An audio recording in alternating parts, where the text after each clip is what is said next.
ഒരു അലട്ടലും ഇല്ല. ഞങ്ങള് പ്രഖ്യാപിച്ച പല കാര്യങ്ങളും ചെയ്തു.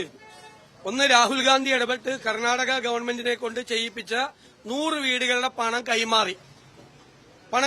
ഒന്ന്, ലീഗ് പ്രഖ്യാപിച്ച 100 വീടുകളുടെ സ്ഥലം ഏറ്റെടുത്ത് നിർമ്മാണ പ്രവർത്തനം തുടങ്ങി. അപ്പൊ എത്രയും 200 വീടായി. ആകെ 400 വീടേ ഉള്ളൂ.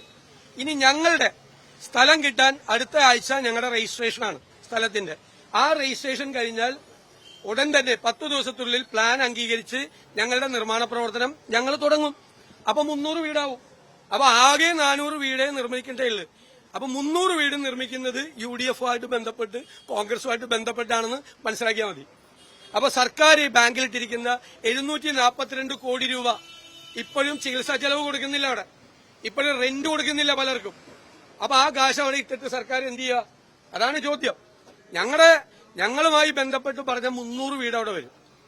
ഇപ്പൊ യൂത്ത് കോൺഗ്രസിന്റെ കാര്യം പറയും. യൂത്ത് കോൺഗ്രസ് കളക്ട് ചെയ്ത 1,05,00,000 രൂപ അത് KPCCക്ക് കൈമാറും അടുത്ത ദിവസം. ഇതെല്ലാം ക്ലിയറാണ്. അല്ല, അത് ഞാൻ സർക്കാർ ഒരു കൊല്ലം എടുത്തു ഭൂമി കണ്ടെത്താൻ വേണ്ടിയിട്ട്. സർക്കാർ ഞങ്ങൾക്ക് ആ ഭൂമി തരില്ല എന്ന് പറഞ്ഞപ്പോഴാണ് ഞങ്ങൾ ഭൂമി നോക്കി തുടങ്ങിയത്. 3 മാസമേ ഉള്ളൂ. നിങ്ങൾക്കറിയാം എന്തുകൊണ്ടാണ് സർക്കാർ ഒരു കൊല്ലം വൈകിയത്? വയനാട്ടിലെ പല ഭൂമി നിയമപ്രശ്നങ്ങളിൽ കുരുങ്ങിക്കിടക്കുക. നിയമപരമായ പരിശോധന പൂർണ്ണമായി നടത്താതെ ഒരു ഭൂമി എടുക്കാൻ പറ്റില്ല.